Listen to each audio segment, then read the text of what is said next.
Aujourd'hui, je voudrais aborder un aspect difficile du monde actuel, peut-être même le plus difficile, c'est le fait que l'avenir soit sombre.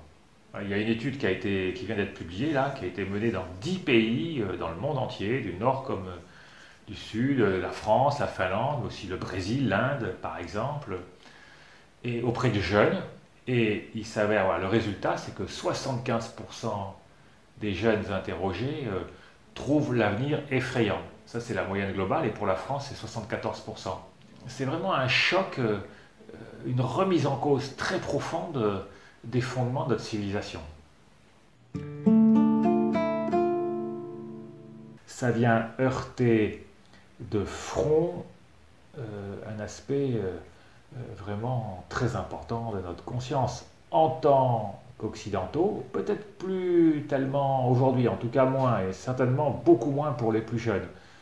Mais sinon, pour ma génération, qui est finalement la génération des journalistes, des hommes politiques qui travaillent actuellement, on a été conditionné à considérer justement que demain serait mieux qu'aujourd'hui. On a été nourri d'idées progressistes, même si le progressisme, dans sa forme pure et dure, bat un peu de l'aile.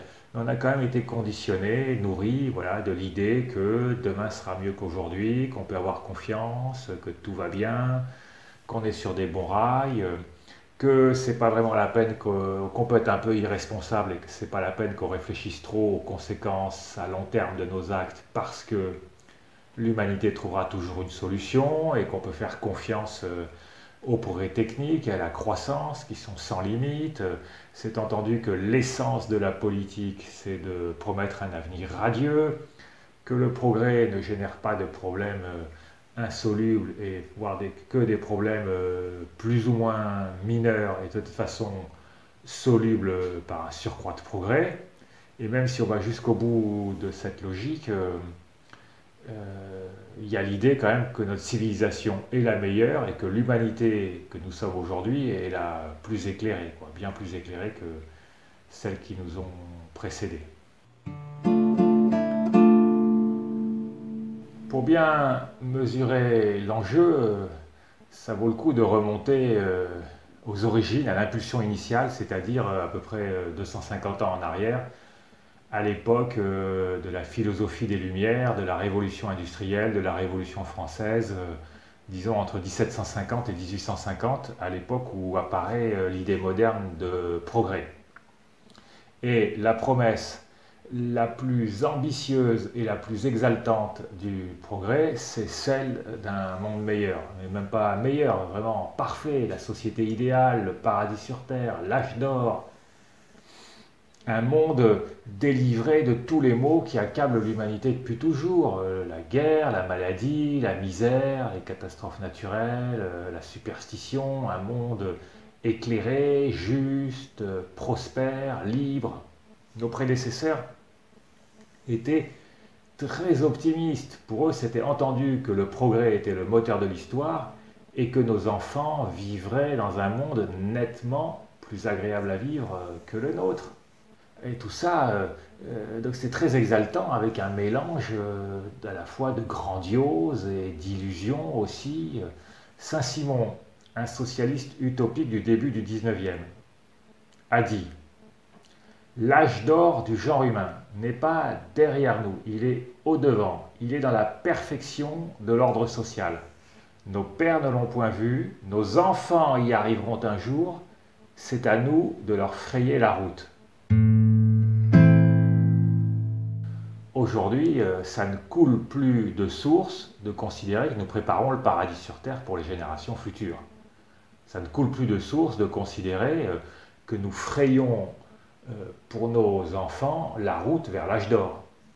On a plutôt l'impression de leur léguer un ensemble de problèmes graves qu'ils devront résoudre on ne sait trop comment. Donc si vous voulez, pour résumer, avant on promettait le paradis sur Terre, aujourd'hui on se demande si on va réussir à éviter l'enfer sur Terre.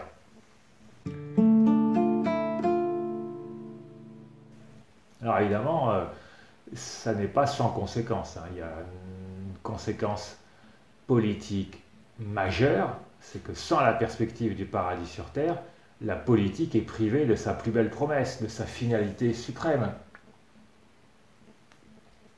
On est dans une période de désenchantement, de désillusion. Il y a eu un grand moment d'ivresse et maintenant c'est celui de la gueule de bois.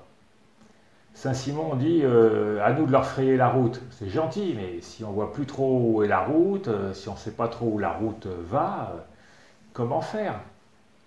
Par rapport au caractère absolument grandiose, exaltant, infini, dans lequel tout le 19e siècle a baigné, et une bonne partie du 20e siècle, au moins pour certaines personnes, on est à l'extrême opposé. Plus de grandiose, plus d'exaltation, plus de perspective, plus de projet, plus grand-chose. Tous les jours, on entend dire que la politique est en crise, qu'il y a des taux d'abstention records, que les jeunes ne font plus confiance dans la classe politique, que les partis n'ont plus vraiment de projet clair, qu'il n'y a pas d'idéologie, de repères. Mais c'est très compréhensible. En fait, promettre un monde meilleur, un avenir radieux, un avenir très positif, c'est à ça qu'ont été formatés tous les hommes politiques. Donc s'ils ne peuvent plus le faire, qu'est-ce qu'ils font?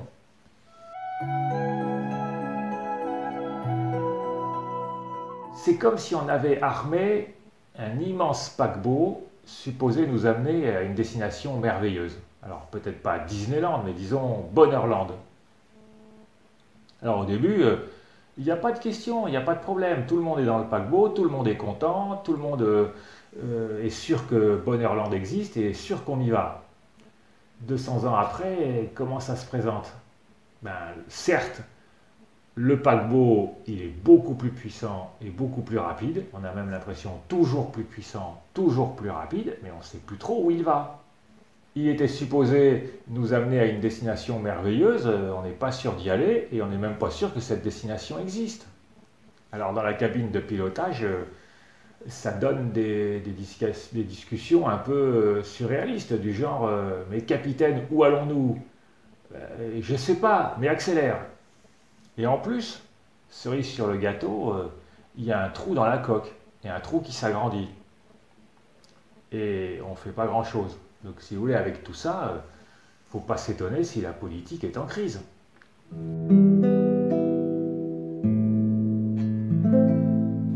En fait, ce dont on a besoin aujourd'hui, ce n'est pas du tout d'une politique qui promette un monde meilleur et ou qui réactive d'une façon ou d'une autre ce blabla qui n'est plus du tout crédible.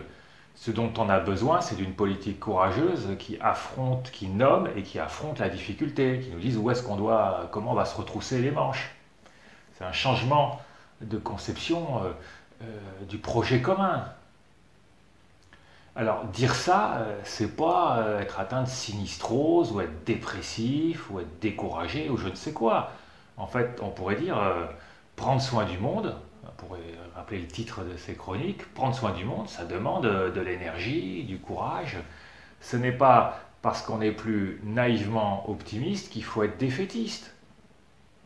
Il faut avoir de l'énergie, oui, du courage, et je dirais même de l'amour pour les gens, pour la planète, pour la vie.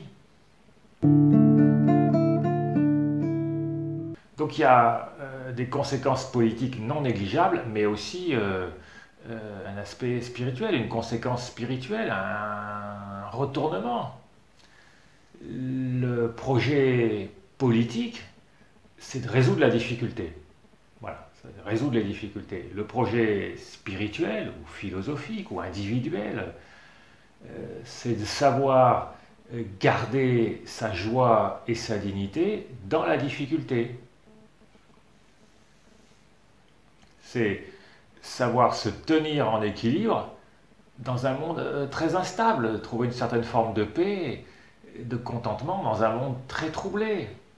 Alors avant, il y avait cette promesse de bonheur pour toute l'humanité, mais pour plus tard, pour on ne sait quand. Alors cette promesse, elle était illusoire, certes, mais très réconfortante. Donc aujourd'hui, on est ramené dans le présent. Et dans le présent, il faut savoir, il faut apprendre, c'est devenu une nécessité d'apprendre à vivre dans un monde qui est très très loin d'être paradisiaque. Alors il y a beaucoup à dire là-dessus, je ne vais pas le faire maintenant, c'est un secteur de recherche qui est en pleine expansion. Il y a beaucoup de choses à dire. Voilà. Donc c'est, si vous voulez, au niveau global, c'est comme s'il y avait un rééquilibrage ou un mouvement dialectique, comme aurait dit Marx, un phénomène de vase communicant.